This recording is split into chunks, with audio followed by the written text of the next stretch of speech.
नमस्कार, मेरा नाम ज्ञानेश्वर है और आप देख रहे हैं लाइव सीरीज। देखिए, बिहार नगर निकाय चुनाव को लेकर पटना हाईकोर्ट का बड़ा फैसला आ चुका है और इस फैसले ने उम्मीदवारों की नींद हराम कर दी है, राज्य सरकार की नींद हराम कर दी है, निर्वाचन आयोग की तो फसीयत हो गई है। तो देखिए, बड़ा फैसला आया है।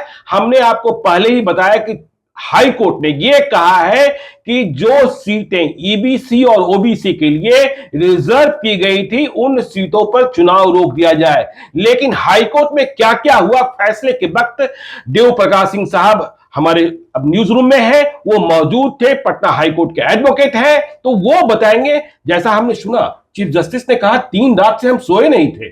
तो देव प्रकाश सिंह साहब, आप विस्तार से बताइए, कौन सा चुनाव रोका गया, कौन सा चुनाव नहीं रोका गया और इस फैसले का असर क्या होगा। देखिए ज्ञानेश्वर जी, यह मामला बहुत ही गंभीर था और बड़ा ऐतिहासिक। आज तक इतिहास में पटना हाईकोर्ट नवमी के दिन कभी नहीं खुला था। जी बिल्कुल, नवरात्रे में नवमी के दिन खुला। कुछ ही लोग आ पाए थे, घनघोर बारिश चल रही थी। चीफ जस्टिस ने यह कहा कि मैं और मेरे जो साथी जज हैं और मेरे जो स्टाफ हैं, 3 रात हम लोग सोए नहीं हैं। 29 सितंबर को ही सुनवाई पूरी हो गई थी। 29 सितंबर को ही सुनवाई पूरी हुई। उस दिन उन्होंने एक हल्का सा जजमेंट दे दिया था। उन्होंने इशारा कर दिया था चुनाव आयोग को कि चुनाव आयोग चाहे तो इलेक्शन में को फर्स्ट फेज ऑफ इलेक्शन को टाल सकता है, जो 10 अक्टूबर को होने वाला था, जिस पर चुनाव आयोग ने एक सूचना भी दे दी थी कि इस ढंग का मामला है, इसलिए इसको अभी इस पर सजग रहा जाए। अब चूंकि यह मामला पहले सुप्रीम कोर्ट गया, चूंकि इतिहास और इस पे हम बाद में आएंगे। आज क्या हुआ, पहले हमारे दर्शकों को यह बता दें कि आज क्या रोका गया, क्या नहीं रोका गया। उच्च न्यायालय ने बड़ा स्पष्ट जो 3 मुख्य बिंदु था, जिस पर 3-4 दिन से बहस चल रही थी। पहला बिंदु यह था कि क्या एक डेडिकेटेड कमीशन, नहीं सर, हम उस पर आते हैं डेडिकेटेड कमीशन पर, लेकिन पहले यह बता दें कि कौन सा चुनाव रोका गया, कौन सा चुनाव नहीं रोका गया, क्योंकि हमारे दर्शक लगातार ये पूछ रहे हैं। पहले वो बता दें, फिर हम आगे इस पर बात करते हैं। देखिए, पटना उच्च न्यायालय ने स्पष्ट रूप से कहा है कि उसे और किसी चुनाव प्रक्रिया के बारे में कोई इतराज नहीं है। जी, उन्होंने केवल यह कहा है कि जिस पर पिटीशन पड़ा था ओबीसी और ईबीसी के मामले पर, उसको उन्होंने चुनाव आयोग को कहा है कि इंटरडिक्ट, उनको उन्होंने कहा कि रीनोटिफाई करें। और इसके लिए स्ट्रिक्चर भी पास किया चुनाव आयोग पर कि उनको इन बिंदुओं को जो पहले से ही ये कॉमन लॉ में था, सुप्रीम कोर्ट का डिसीजन ये नहीं कि आज आया हुआ, पहले डिसीजन आ चुका था, इसको देख करके उनको नोटिफिकेशन करना चाहिए था। इन्होंने इसको नहीं देखा, इसलिए इसको रीनोटिफाई करें। मतलब आप ये बता रहे हैं कि पटना हाईकोर्ट ने कहा कि जो सीटें नगर निकाय चुनाव में ओबीसी और ईबीसी के लिए रिजर्व की गई थी, वहां 10 अक्टूबर और 20 अक्टूबर को होने वाले चुनावों को रोक दिया गया है और चुनाव निर्वाचन आयोग को निर्देश दिया गया है कि वो रीनोटिफाई करें और इसके बाद प्रक्रिया नई अपनाई जाएगी। तो ओबीसी और ईबीसी, लेकिन जहां सामान्य श्रेणी के चुनाव थे, जहां महिलाओं के लिए आरक्षित चुनाव था, क्या उन चुनावों को भी रोका गया? उनके बारे में हाईकोर्ट ने कुछ नहीं कहा। इलेक्शन कमीशन अपने प्रैक्टिकलिटी को ध्यान रख करके अगर कुछ समुचित से डिसाइड करके फिर से नोटिफाई करती है तो इलेक्शन कमीशन का मामला, उसके बारे में मतलब निर्वाचन आयोग को इस बात का अधिकार प्राप्त है कि जिस तरीके से पटना हाईकोर्ट ने आदेश दिया है वह पूरे चुनाव को भी स्थगित कर सकता है, क्योंकि अब तो आयोग के गठन की प्रक्रिया, आरक्षण नियमावली की प्रक्रिया। अब आप बताएं कि और क्या क्या, जैसे आपने कहा कि स्ट्रिक्चर पास हो गया, आप ये बता रहे थे कि वहीं से कहा गया स्टेट इलेक्शन कमीशन को कि फोन कर कहा गया, क्या कहा गया? वहां से कहा गया कि ऑर्डर निकलने में कुछ विलंब हो सकता है, इनको टेलीफोनिक मैसेज दे दिया जाए ताकि इमीडिएट नोटिफिकेशन, फ्लैश नोटिफिकेशन जारी कर दें। अच्छा, यह कहा गया था जी, स्ट्रिक्चर भी हो गया। उनको यह भी कहा कि जब यह पहले से निर्णय था तो इसको क्यों नहीं देखा। अच्छा, आप बताएं कि पूरा विवाद क्या था और क्या हुआ जो इतना सब कुछ हो गया, स्ट्रिक्चर हो गया, सुप्रीम कोर्ट की दखलंदाजी हुई, पटना हाईकोर्ट में आ गया, और क्या भविष्य लग रहा है? मुझे तो लग रहा है कि बिहार सरकार का छोड़ दीजिए, जो उम्मीदवार चुनाव लड़ रहे थे, जिनका चुनाव 10 अक्टूबर को था और आगे 20 अक्टूबर का, सैकड़ों करोड़ रुपए खर्च हो चुके थे। यदि हम जो निर्धारित चुनावी खर्चे हैं उसके हिसाब से ही यदि जोड़े तो अब तो उनका सब कुछ बर्बाद हो गया। अब क्या होगा और विवाद क्या था? देखिए, उनका खर्च तो कानूनी विषय नहीं है, उस पर तुमको वक्तव्य और कोई टिप्पणी नहीं कर पाएंगे। हम केवल यह बता सकते हैं कि यह निर्णय पुराना है कि कोई भी रिजर्वेशन 50% से ऊपर नहीं होगा। साथ में जब महाराष्ट्र वाले इलेक्शन होने के बाद सुप्रीम कोर्ट ने नल एंड वॉइड कर दिया गया था। अच्छा, महाराष्ट्र में चुनाव होने के बाद किया गया था सुप्रीम कोर्ट ने। तो ऐसे हालात में चुनाव आयोग को उन बिंदुओं को देख करके, उन बिंदुओं को कंसिडर करते हुए नोटिफिकेशन निकालना चाहिए था। ट्रिपल टी क्या था?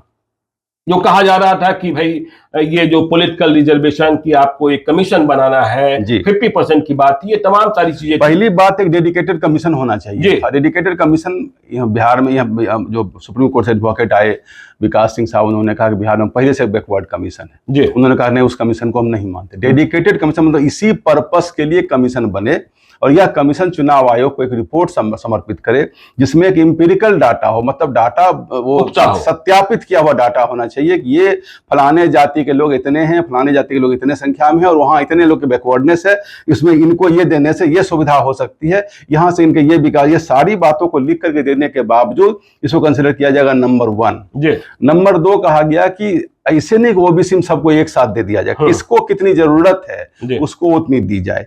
तीसरी बात कही गई, इन सबों के बावजूद भी रिजर्वेशन की को 50% के सीलिंग के लिमिट के अंदर रखा जाए, यह बात उन्होंने कह दिया था।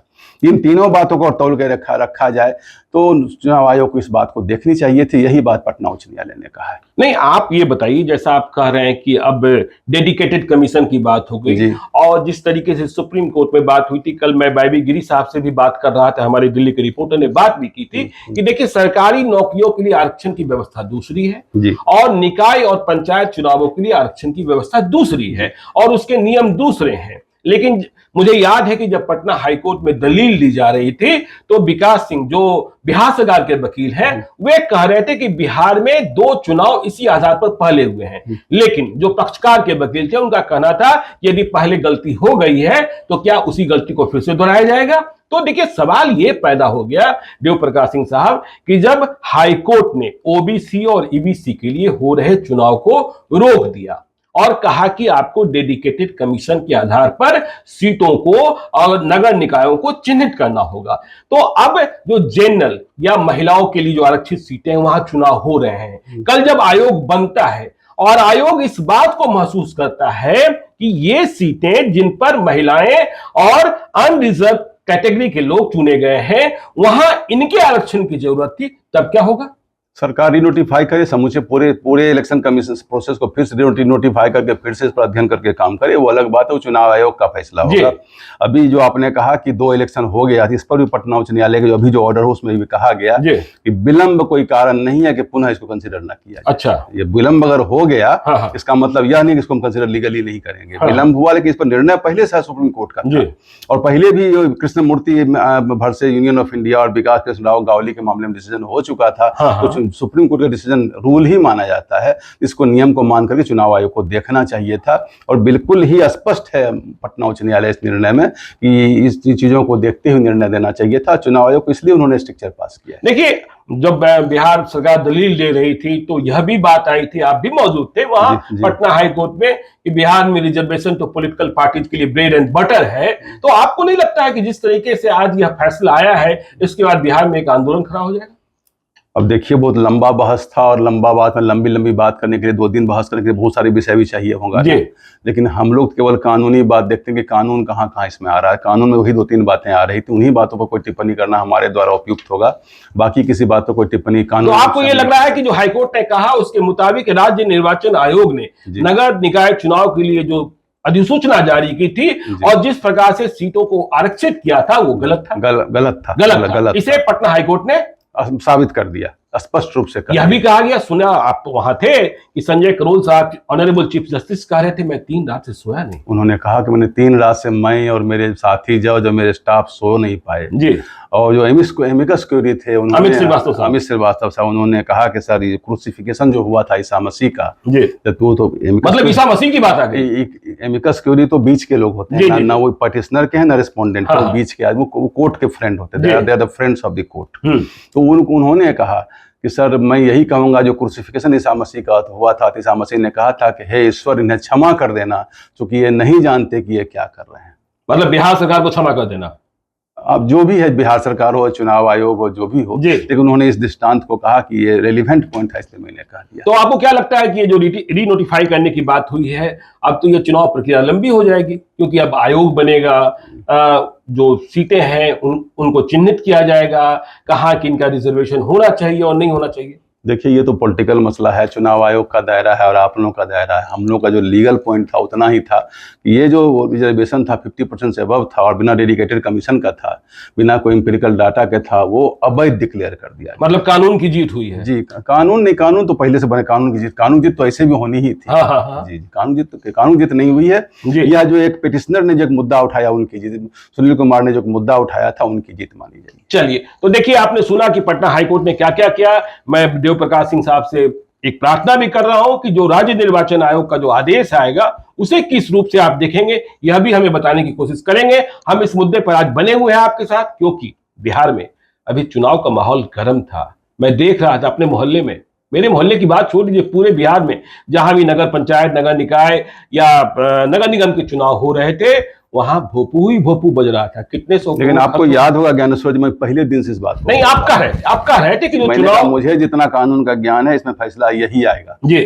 केवल ये स्पेसिफिक इसी पर आएगा जो ओबीसी और ईबीसी पर आएगा। तो पटना है, भले 4 दिन बहस हो जाए, एक सप्ताह भर बहस हो जाए, इंटरिम ना हो पाए, एक छुट्टी में कोर्ट खुल जाएगा, होना यही था। चलिए, तो बहुत बहुत धन्यवाद देव प्रकाश सिंह साहब को, और आपको हमने बताया कि आज पटना हाईकोर्ट में क्या क्या हुआ। आगे जो भी होगा, राज्य निर्वाचन आयोग क्या अधिसूचना जारी करता है, पटना हाईकोर्ट ने कह दिया है, वह भी आपको हम बताएंगे। आप देखते रहिए लाइव सीरीज को। यदि अब तक आपने हमारे यूट्यूब चैनल लाइव सीरीज को सब्सक्राइब नहीं किया है तो जरूर कर लीजिएगा, और यदि इस वीडियो को आप फेसबुक पेज के माध्यम से देखें तो पेज को लाइक कीजिएगा, ट्विटर पर भी हमें फॉलो कीजिए। धन्यवाद।